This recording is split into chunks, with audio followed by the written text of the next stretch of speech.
Good morning students. Acid base salt की second episode जिसमें हम लोग सॉल्ट के बारे में पूरी स्टडी करेंगे, तो उसमें आप लोगों का अगेन वेलकम है। पहले ही क्लियर कर दूं, एसिड बेस हम पिछले एपिसोड में कर चुके हैं। दूसरा कि ये जो चल रहा है ये प्योर 10th का स्टैंडर्ड का क्लास नहीं है, ये एनटीएससी फाउंडेशन सीरीज चल रही है केमिस्ट्री की। इट मीन्स इसमें हम लोग 10th से अपर लेवल की चीज़ों को कर रहे हैं। मीन्स बेसिक 10th का ही होगा but speed and level comparatively ज़्यादा होगा। इट मीन्स हम अभी से ही अपने आप को मेडिकल इंजीनियरिंग फील्ड के लिए ट्रेंड कर रहे हैं। तो उन बच्चों के लिए बहुत फ्रूटफुल है ये वीडियो जिनका मेन टारगेट होता है हाई लेवल को अचीव करना।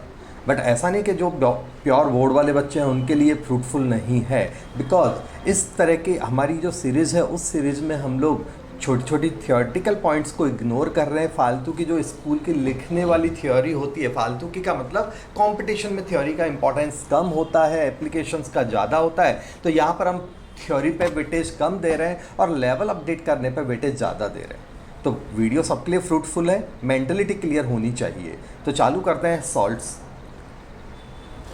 सॉल्ट में सबसे पहला, सॉल्ट का जब नाम आता है तो सबसे पहला नाम हम लोगों के माइंड में आता है जो घर में होता है, टेबल पे हर घर में होता है, टेबल सॉल्ट या किचन सॉल्ट। वाइट कलर का होता है जो खाने में हम लोग डालते हैं, जिसके बिना खाने का टेस्ट नहीं होता।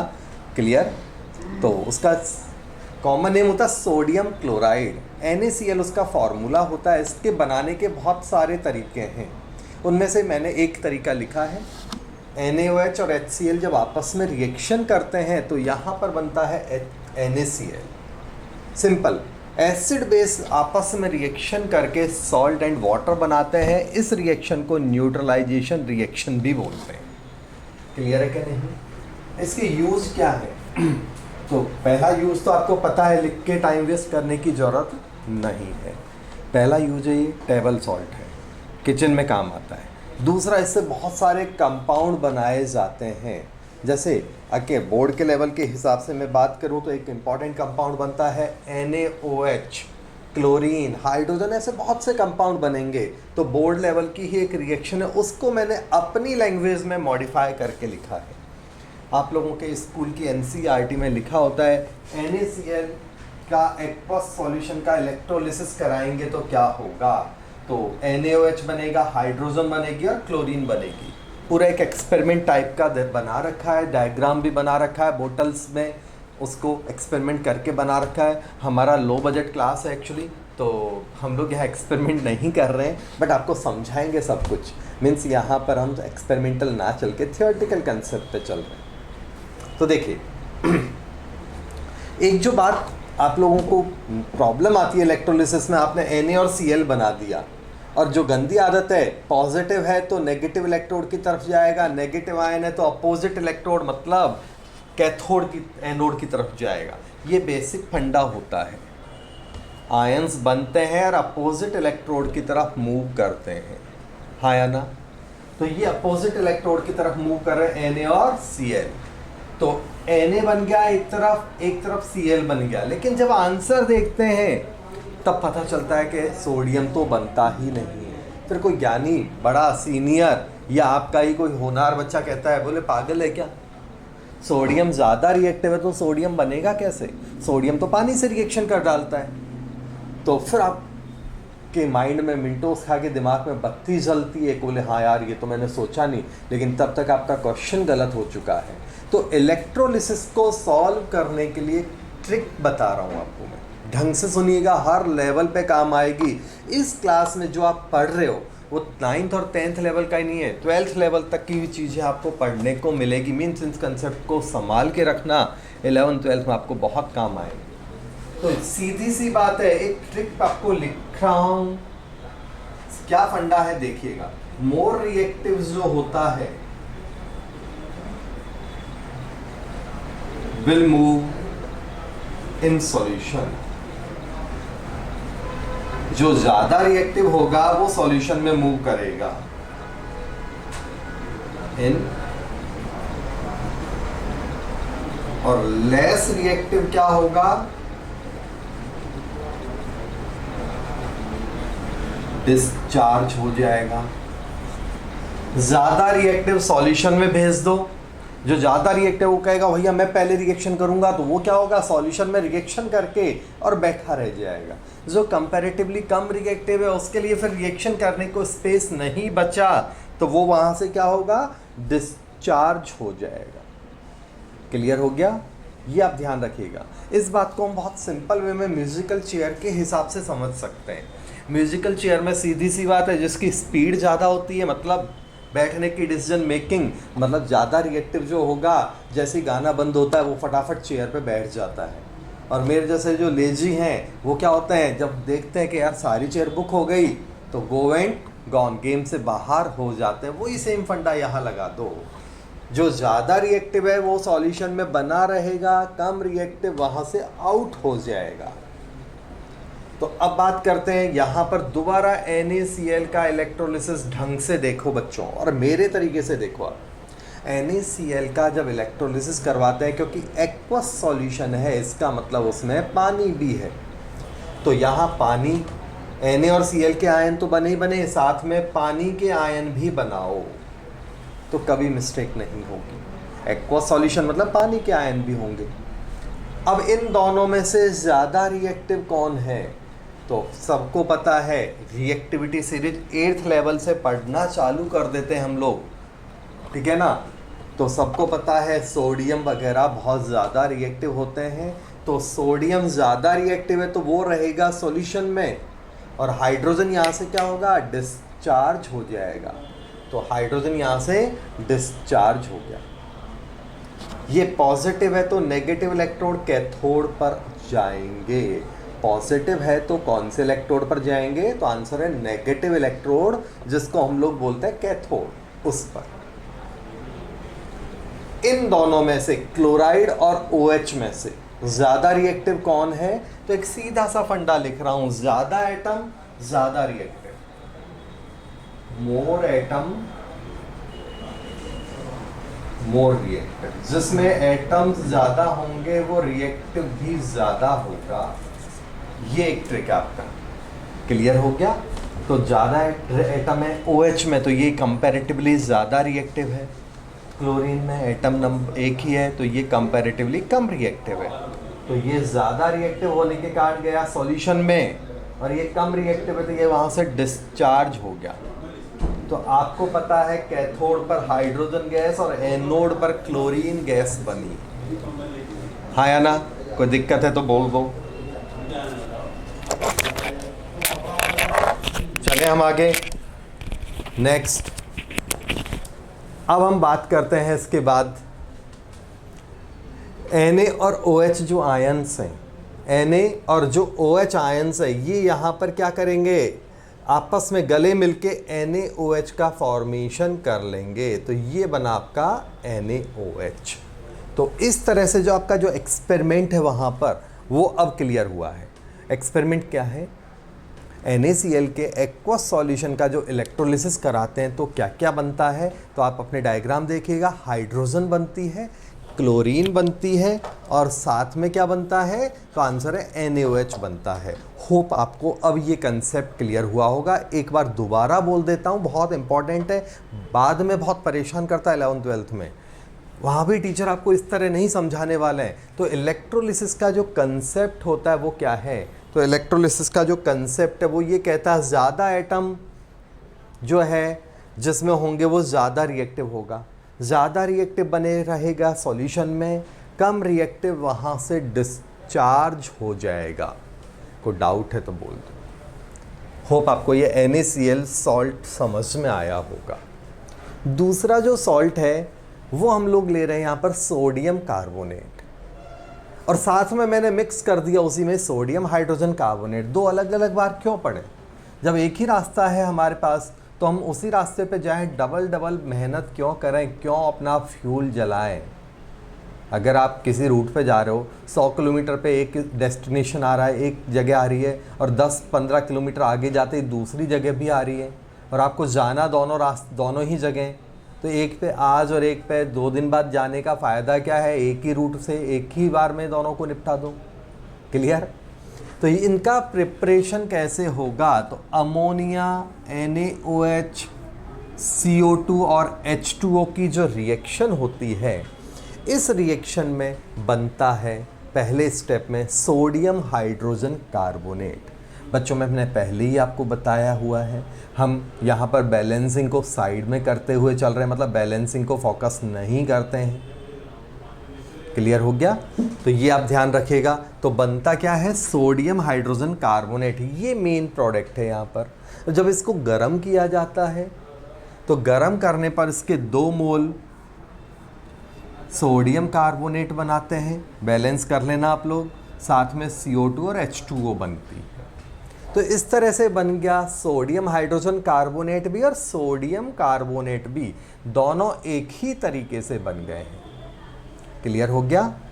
ये जो प्रिपरेशन का मेथड है इसे कहते हैं सॉल्वेज मेथड। सॉल्वे मेथड है इस प्रिपरेशन का नाम। बैलेंसिंग के लिए मैंने पिछले एपिसोड में बोला था मैं एक अलग से वीडियो बनाऊंगा जिसमें हम केवल इक्वेशन लिखना और बैलेंसिंग की ही बात करेंगे। 9th लेवल में ये चीज़ें पढ़ ली जाती है, इसलिए 10th में मैं यहाँ इग्नोर कर रहा हूँ, बट सबका बेस अलग अलग होता है। तो जल्दी एक वीडियो आएगा जिसमें बैलेंसिंग की बात करेंगे। अब हम इसमें दोनों के यूज अलग अलग देख रहे हैं। रिएक्शन तो आ गई समझ में, बिल्कुल फिट रखना। अमोनिया, NaOH, CO2 और H2O की रिएक्शन से पहले सोडियम हाइड्रोजन कार्बोनेट बनता है। अगर इसको ज़्यादा टाइम तक गर्म करोगे तो धीरे धीरे करके ये सोडियम कार्बोनेट में बदल जाएगा, उसमें से CO2 और H2O अलग हो जाते हैं। अगला जो स्टेप है हमारा सोडियम हाइड्रोजन कार्बोनेट, इसका एक और नाम है बेकिंग सोडा। इसी को हम लोग क्या बोलते हैं? तो आंसर है इसको बोलते हैं हम लोग बेकिंग सोडा। बेकिंग सोडे का मतलब तो पता चल गया होगा, घर में जो मीठा सोडा होता है किचन में जो काम में लिया जाता है, खाने में हमारे खाने को कुरकुरा सॉफ्ट बनाने में काम आता है। यहाँ पर मैंने लैंग्वेज बहुत लिमिटेड लिखी है, बोल रहा हूँ तो आप उसको देख सकते हो। तो खाने को सॉफ्ट बनाने में, कुरकुरा स्पॉन्जी बनाने में काम आता है ये, क्योंकि यहाँ से CO2 निकलती है। तो CO2 के गैप आने के कारण खाना क्या होता है? कंपेयर में सॉफ्ट हो जाता है। तो बेकरी आइटम आप खाते हो बहुत स्पेशियस होते हैं, स्पॉन्जी होते हैं, ब्रेड है, बेकरी के जितने भी आइटम हैं उन सब में इसी की मेहरबानी चलती है। सोडा वहाँ डालते हैं। क्लियर? खाना हार्ड नहीं होता इससे। तो फूड इंडस्ट्रीज मतलब बेकरी और सब में आ गया वो, किचन में भी काम आता है। इसका एक और फ़ायदा है, खाने में इसको डालने से एक फ़ायदा है, क्योंकि ये CO2 का सोर्स है तो पेट की गैस को भी बाहर निकालने का काम करता है, क्योंकि इसकी CO2 तो निकलनी है, जो हमारे पेट के अंदर गैस है वो भी इसके साथ चिपक के बाहर निकल जाती है। बोले हम भी जा रहे हैं। क्लियर है? इस ये जाएगा तो हम भी बाहर निकलेंगे। आ गया समझ में? तीसरा, एसिडिटी पेट के डाइजेशन को कम मतलब बैलेंस कराता है, क्योंकि इसकी जो नेचर होती है ये बेसिक नेचर का सॉल्ट है। ये सॉल्ट तो है बेसिक नेचर का, इसमें बेसिक पावर ज़्यादा होती है लेकिन बहुत पावरफुल बेस नहीं है, वीक बेसिक सॉल्ट है। तो पेट की जो एसिडिटी होती है उसको कंट्रोल कराने का काम करता है ये। तो CO2 का सोर्स ये क्या है? एंट एसिड का काम भी करता है, क्योंकि इसमें से CO2 निकलती है तो फायर एक्सटिंग्विश कराने में भी इसको काम में लिया जाता है। जो लाल कलर के फायर एक्सटिंग्विशर के बोटल्स होते हैं उन बोटल्स में इसको डालते हैं। ठीक है? डिफरेंट कंपाउंड बनाने में तो सोडियम हाइड्रोजन कार्बोनेट का यूज होता ही होता है। अगला, इसके बाद अगला पॉइंट जो आता है वो है हमारा सोडियम कार्बोनेट। प्रिपरेशन तो कर लिया था, अब उसका यूज देख रहे हैं कि सोडियम कार्बोनेट का यूज क्या है। ठीक है? तो सोडियम कार्बोनेट का यूज होता है डिफरेंट कंपाउंड बनाने में, कार्बोनेट, बाइकार्बोनेट वगैरह वगैरह बनाने में। पहला यूज CO2 का सोर्स ये भी है, क्योंकि यहाँ से भी इसकी जब रिएक्शंस, इसको गर्म करने से CO2 नहीं निकलती, लेकिन इसकी जब रिएक्शंस करवाते हैं डिफरेंट एसिड वगैरह से या पानी से तो इसमें से CO2 निकलती है। तो CO2 का सोर्स है, मतलब ये फायर एक्सटिंग्विशर है। तीसरा, Na2CO3.10H2O, इसे कहते हैं हम लोग वॉशिंग सोडा। नाम से ही पता चल गया, कपड़े धोने का सोडा। कपड़े धोने के जो साबुन और सोडे होते हैं उनमें यही काम आता है, मतलब वॉशिंग पर्पज में, वॉशिंग इंडस्ट्रीज में इसको काम में लिया जाता है। ये इसके मेन यूज मैंने आपको बताए, ठीक है। इसके अलावा एक और इंपॉर्टेंट यूज है, हार्डनेस दूर कराने में भी काम आता है। वाटर की जो हार्डनेस होती है कैल्शियम और मैग्नीशियम के क्लोराइड और सल्फेट्स के कारण होती है। कैल्शियम मैग्नीशियम के सल्फेट और क्लोराइड वाटर की हार्डनेस के रीज़न होते हैं। सोडियम कार्बोनेट वहाँ से क्लोराइड और सल्फेट को रिमूव करा देता है। इसका मतलब हमारी हार्डनेस पानी की दूर हो गई है। आया कि नहीं आया समझ में बच्चों? कोई दिक्कत है तो बोल दो। अगला जो पॉइंट आता है हमारे पास वो है एक बहुत इंपॉर्टेंट रिएक्शन, 10th लेवल में इतना काम नहीं आती बट फ्यूचर में बहुत काम आने वाली रिएक्शन है ये वाली। देखिएगा, ऐसा नहीं कि 10th में काम नहीं आती। 10th का अगर NTSE level 2 junior science olympiad इस तरह के जो एग्ज़ाम्स होते हैं उनमें बहुत क्वेश्चंस बनते हैं। ये जो एपिसोड है ये उन्हीं को डेडिकेटेड है, NTSE स्टेज 2 JSO लेवल के पेपर्स वगैरह के लिए। तो सोडियम कार्बोनेट का 10H2O है, मतलब ये है आपका वॉशिंग सोडा। वॉशिंग सोडे को गर्म करेंगे तो क्या होगा? ऑन हीटिंग, लैंग्वेज पे ध्यान देना बच्चों। हीट कर रहे हैं, हीट करने पर इसमें से जनरली हमारी गंदी आदत होती है, गर्म कर रहे हैं मतलब पानी है सारा निकाल दो। नहीं, यहाँ ऐसा नहीं होता। केवल 9 वाटर निकलेंगे, एक पानी यहाँ अभी भी बेशर्म की तरह चिपका रहेगा, नहीं जाऊँगा कुछ भी कर लो। लेकिन जब हम उसको ज़्यादा मारते पीटते हैं, मतलब ज़्यादा गर्म करते हैं, तो वो भी मैदान छोड़ के भाग लेता है। तो ज़्यादा गर्म करने पर Na2CO3 वहाँ से निकल जाता है। अब बात आती है कि आप तो कहोगे हमें मज़ा आ रहा है सर गर्म करने पर, और गर्म करते बैठे बैठे क्या होगा? तो अब इसके बाद तो कुछ भी करो भैया, कितना ही गर्म करो कुछ नहीं होने वाला, कोई गैस नहीं निकलने वाली, कोई वाटर है ही नहीं, तो वाटर तो निकलेगा ही नहीं, ना कोई वाटर निकलेगा ना कोई गैस निकलेगी, ना आगे कुछ होगा, मतलब नो रिएक्शन। ये आपका ये वाला पॉइंट है। रिपीट कर रहा हूँ, सोडियम कार्बोनेट डॉट 10H2O को जब गर्म करते हैं तो गर्म करने पर क्या होता है? Na2CO3 डॉट H2O बनता है, मतलब 9 वाटर मॉलिक्यूल निकले। बाद में और गर्म किया, स्ट्रॉन्ग हीटिंग की। अगर स्ट्रॉन्ग हीटिंग वर्ड दे रखा है तो डायरेक्ट आप ये बना सकते हो, तो ये बनेगा Na2CO3, ठीक है ना। और सोडियम कार्बोनेट को गर्म करेंगे, वॉशिंग सोडे को गर्म करने से तो ये बन गया, लेकिन सोडियम कार्बोनेट पे क्वेश्चन पूछ लिया जाए, लैंग्वेज का गेम है, तो सोडियम कार्बोनेट को गर्म करने से कुछ नहीं होगा, ध्यान रखना, ठीक है। तो नो गैस नो रिएक्शन, ये आपको ध्यान रखना है। क्वेश्चन कई बार पूछ लेते हैं, वॉशिंग सोडे को गर्म करते हैं तो बताओ उसमें से कितना % गैस लॉस होगा? तो वॉशिंग सोडे में से कोई गैस नहीं निकलती, कितना % मास लॉस होगा वॉशिंग सोडे से? तो आंसर है वाटर निकलेगा, तो वाटर के हिसाब से मास लॉस कर दो। सोडियम कार्बोनेट को गर्म करने से बताओ कितना गैस लॉस होगा? तो आंसर है 0। कितना मास लॉस होगा? आंसर है 0। तो दो अलग अलग लैंग्वेज है, सोडियम कार्बोनेट और दूसरा है वॉशिंग सोडा। दोनों को ध्यान रखते हुए चलना, नहीं तो लुटिया डूब जाएगी आपकी। अगला जो हमारा सॉल्ट जो 10th लेवल में है वो है ब्लीचिंग पाउडर। ब्लीचिंग पाउडर को बोलते हैं CaOCl2। ब्लीचिंग पाउडर का मतलब है CaOCl2। बनता कैसे ये मैं आपको बता देता हूँ।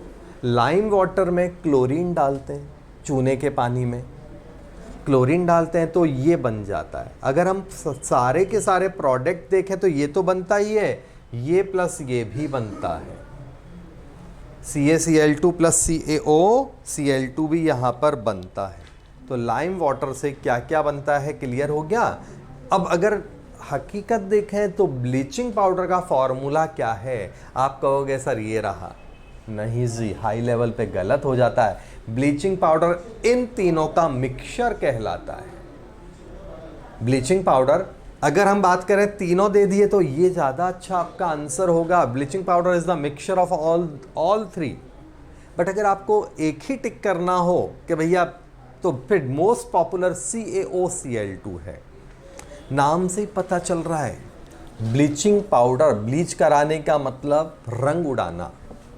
तो ब्लीचिंग पाउडर का मेन यूज क्या होता है? रंग उड़ाने का काम करता है। कलर, किसका कलर उड़ाएगा? तो वुड पल्प मतलब पेपर का कलर उड़ा देता है। आप देखते हो आपके यहाँ से पस्ती लेने वाले, रद्दी लेने वाले आते हैं, वो रद्दी लेके जाते हैं, उसका क्या करते हैं वो? तो उस रद्दी को दोबारा फैक्ट्रीज को बेच देते हैं। वो रद्दी वापस दोबारा फैक्ट्रीज पे चली जाती है, फैक्ट्री वाले उसका अगेन पेस्ट बनाते हैं। अब वो पेस्ट है तो उसमें तो डिफरेंट टाइप के लाल पीले नीले सारे कलर हैं, तो वो तो एकदम गंदा होगा। तो अब बात आती है कि उसको एकदम वाइट करना है, तो वाइट करने के लिए उसमें ब्लीचिंग पाउडर डाला जाता है। तो ब्लीचिंग पाउडर उसके कलर को उड़ा देता है और उसको वाइट करता जाता है। आ गया समझ में? तो वुड पल्प मतलब पेपर इंडस्ट्रीज में, फाइबर में, कपड़े में, मतलब फाइबर का मतलब क्या है बच्चों? तो यहाँ पर एक क्लॉथ, कपड़े का रंग उड़ाने में काम आता है। ठीक है ना? आ गया समझ में? ब्लीचिंग पाउडर से आप किसी भी कपड़े को वाइट कपड़े में बदल सकते हो कलर उड़ा के। तो ये ब्लीचिंग पाउडर के कुछ यूज है। ब्लीचिंग पाउडर जर्म्स को और इंसेक्टिसाइड, कीड़े मकोड़ों को भी मारने में काम आता है। आपने देखा होगा पानी में भी ब्लीचिंग पाउडर का स्प्रे किया जाता है, स्पेशली बारिश के सीज़न में, जब डेंगू, मलेरिया ऐसे जो मच्छरों से या छोटे छोटे जो कीड़े होते हैं वाटर में जो फैलने वाले, उनसे डेवलप होने वाली जो डिजीज़ हैं उनको रोकने के लिए वाइट ब्लीचिंग पाउडर का स्प्रे कर देते हैं, जिससे क्या होता है वो मर जाते हैं। तो वाटर को क्लीन करने में भी काम आता है। ठीक है ना? जर्म्स को मारने में, इंसेक्ट को मारने में भी काम आता है। अब ऐसा कौन सा पार्ट है ब्लीचिंग पाउडर का जो ये सारी हरकतें करता है? तो ब्लीचिंग पाउडर की स्ट्रक्चर को देखते हैं हम लोग। ब्लीचिंग पाउडर की ये रही स्ट्रक्चर बच्चों, CaOCl है और एक तरफ Cl है। कैल्शियम तो मेटल है, तो मेटल है तो पॉजिटिव होगा, मेटल है तो पॉजिटिव होगा। हाँ या ना? कोई डाउट है तो बोल दो। अब ये क्लोरीन और ये OCl है। अब इसका ये जो पार्ट है ये है बदमाश, ये बदमाश पार्ट है। ये OCl जो नेगेटिव है ये क्या होता है? ये अलग होता है। तो ये है आपका ब्लीचिंग एजेंट, ये ब्लीचिंग कराने का काम करता है ये। और जब ये क्या होता है कि बाद में धीरे धीरे करके ऑक्सीजन अलग करता है, क्लोरीन अलग करता है। तो क्लोरीन तो अलग निकल गई, ये जो नेसेंट ऑक्सीजन है, एटॉमिक ऑक्सीजन, इसी को ही बोलते हैं हम लोग नेसेंट ऑक्सीजन।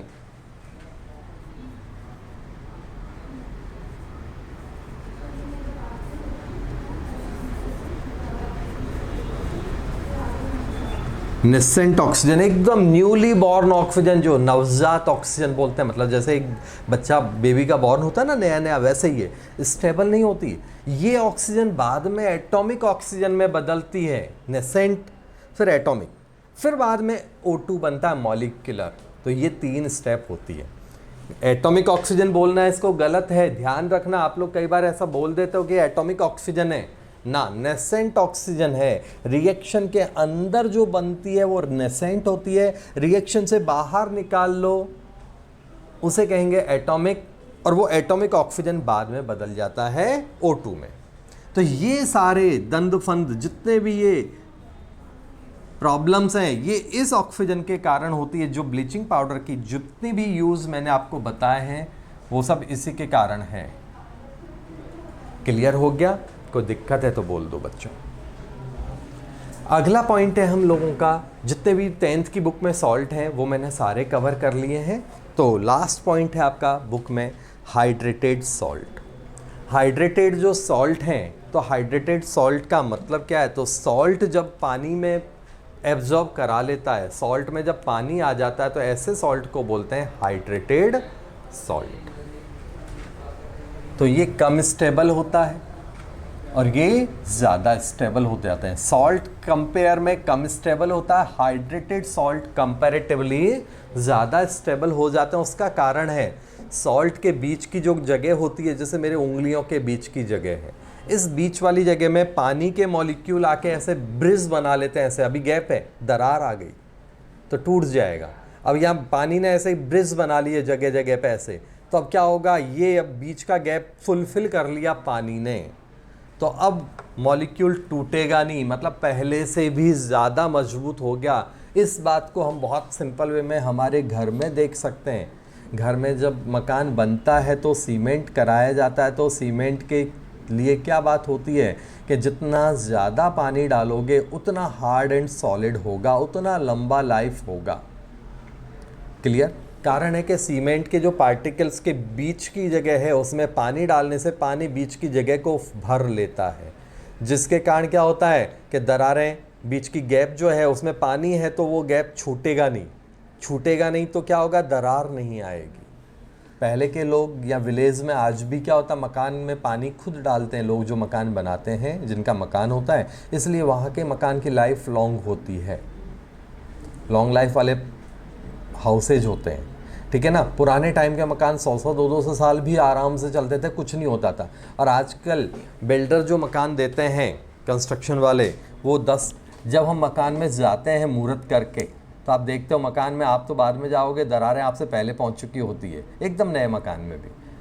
और 10 साल 15 साल के बाद तो मकान में मरम्मत की बहुत ज़्यादा ज़रूरत पड़ ही जाती है। 25 साल के बाद तो गवर्नमेंट या म्यूनसिपैलिटी जी कहती है भैया मकान शायद रहने लायक नहीं है, आप चेंज कर लो या इसको रिनोवेट करा लो पूरा का पूरा।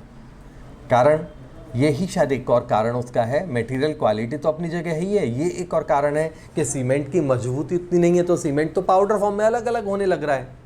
अगर वो ग्रिप बनी रहती, पानी होता उसमें तो ग्रिप बनी रहती तो टूटता नहीं, बिल्डिंग गिरने के चांस नहीं होते, दरारें नहीं आती। तो ये मैंने एक सिंपल प्रैक्टिकल एग्जांपल बताया, सॉल्ट और हाइड्रेटेड सॉल्ट की मजबूती में क्या अंतर होता है। और भी बताता हूँ, ठीक है ना। जैसे एक एग्जांपल और लेते हैं हम इसी बात को कंटिन्यू करते हुए, plaster of Paris, POP, calcium sulphate dot half H2O है, इसी को ऐसे भी लिख सकते हैं हम लोग, ये और ये एक ही बात है। POP, प्लास्टर ऑफ पेरिस बोलते हैं, सबको इसका एक्सपीरियंस है, किसी ने अपने हाथ पांव में बांधा होगा, किसी के घर में तो हर घर में डेकोरेशन होता ही है, गणपति भगवान और डिफरेंट जो गॉड वगैरह की मूर्तियां हैं वो भी इसी में काम आती है, डेकोरेटिव पीस बनाने में इसको यूज़ लिया जाता है, पता है, ठीक है ना। तो POP का यूज क्या है, तो आपने देखा होगा जैसे प्लास्टर जहाँ भी कहीं करते हैं, जैसे किसी के फ्रैक्चर हो गया तो उस पर प्लास्टर करने में भी काम आता है, तो डेकोरेशन में भी काम आता है, घर में शोभाजी में। तो प्लास्टर जहाँ पर भी करते हैं तो वहाँ पहले वो पेस्ट होता है लिक्विड टाइप का, वो पेस्ट धीरे धीरे करके क्या होता है 1-2 दिन में पूरा सॉलिड हो जाता है। क्लियर हो गया? और इतना सॉलिड हो जाता है कि जब उस प्लास्टर को तोड़ना होता है तो ऐसे नहीं टूट पाएगा, फिर तो उसको काटना पड़ता बहुत ताकत लगा के। क्लियर है? तो POP, प्लास्टर ऑफ पेरिस, धीरे धीरे टाइम के साथ सॉलिड क्यों हो जाता है, क्वेश्चन बनता है अच्छे लेवल पर। जब उसको सुखाते हैं, यही बात है ना, रखे रखे पानी सूख रहा है तो वो सॉलिड हो गया। तो हमारे माइंड में एक मिसकंसेप्ट आता है, कंसेप्ट क्या आता है कि POP को जब सुखाया जाएगा, मतलब धीरे धीरे करके, तो वो किस में बदल जाना चाहिए, तो आंसर है इसमें, क्योंकि पानी निकल गया। बचपन से यही पढ़ा है कि सूखने का मतलब पानी निकल जाता है, लेकिन ऐसा नहीं होता, ये गलत बात है। सूखने के बाद क्या होता है, वो बल्कि ज़्यादा पानी एब्जॉर्ब करा लेता है। अब ये पानी सॉल्यूशन फॉर्म में नहीं है, ये पानी सॉल्यूशन फॉर्म में नहीं है, ये पानी है वहाँ हाइड्रेटेड फॉर्म में। मतलब जो जिप्सम या प्लास्टर, कैल्शियम सल्फेट के बीच के जो पार्टिकल्स हैं, इन पार्टिकल्स के बीच का जो गैप है, इस गैप को फुलफिल कराने में काम आता है ये पानी। तो इसके कारण क्या होगा, अभी समझाया था, गैप में जितना ज़्यादा पानी होगा वो पहले के कंपेयर में उतना ज़्यादा मजबूत होगा। तो यहाँ पानी कम है और यहाँ पानी ज़्यादा है, इसका मतलब ये कंपेयर में कम सॉलिड और कम हार्ड है। धीरे धीरे करके ये जिप्सम, जिसको हम सिंपल लैंग्वेज में मार्बल बोलते हैं, संगमरमर, डिफरेंट कलर के स्टोन होते हैं, वो सब यही होता है, उसमें बदल जाता है, इसलिए वो बाद में पीओपी पत्थर की तरह सॉलिड हो जाता है। आ गया समझ में? कई बच्चों के माइंड में उमड़ घुमड़ के क्वेश्चन आया होगा, सर फिर 2 ही पानी क्यों डाले, 10-20 कुछ तो डाल देते, ज़्यादा डाल दो ना, कितना ही डाल दो। ऐसा नहीं होता, एक लिमिट होती है। लिमिट के बाद वो पानी मॉलिक्यूल को अंदर लेगा नहीं, जगह ही नहीं है तो कहाँ से बैठाएगा अंदर, पार्टिकल्स पूरे भर गए, तो उसके बाद वो नहीं लेगा। तो उसके बाद वाला पानी तो सॉल्यूशन फॉर्म में होगा या बाहर वेस्ट होगा। जैसे आप घर में दीवार पे पानी डालते हो, कुछ तो पानी अंदर जाता है, कुछ फैल जाता है, तो एक लिमिट तक तो एब्जॉर्ब करेगा, उसके बाद वो एब्जॉर्ब नहीं करेगा। तो यहाँ जो फॉर्मूला लिखा है ये इसकी मैक्सिमम लिमिट है, इससे ज़्यादा पानी उसमें नहीं होगा। तो मैंने पीओपी और जिप्सम का यूज भी बताया, उनका फॉर्मूला भी बताया और हाइड्रेटेड सॉल्ट का इम्पोर्टेंस भी उधर समझाया। यहाँ मैंने लिखा भी है कि पीओपी को गर्म करते हैं या ड्राई करते हैं, हीटिंग की जगह ड्राइंग भी लिख सकते हैं। तो वो किस में बदल जाएगा, मार्बल में, जो पहले के कंपेयर में ज़्यादा सॉलिड है। यहाँ देखो और कुछ एग्जाम्पल मैंने लिखे हैं यहाँ पर इस बात को समझाने के लिए। जैसे कैल्शियम कॉपर सल्फेट है जो कलरलेस है, ये पानी एब्जॉर्ब करा के कॉपर सल्फेट .5H2O में बदल जाता है, ये ब्लू कलर का होता है, ब्लू विड्रॉल बोलते हैं इसको। मैग्नीशियम सल्फेट, इसे बोलते हैं हम एप्सम सॉल्ट, नाम ध्यान रखना, आप लोगों के काम का नहीं है बट ध्यान रखना। कॉपर जिंक सल्फेट .7H2O है इसमें, तो ये वाइट कलर का होता है, वाइट विड्रॉल। एमसिल सफ़ेदा, जो प्लम्बिंग में जो वाइट कलर लगाते हैं ना प्लम्बर्स, कहाँ पर, पानी के जॉइंट्स को कैप्चर कराने के लिए, जिससे पानी का लीकेज ना हो, वाटर के लीकेज को रोकने के लिए यही केमिकल काम में लिया जाता है।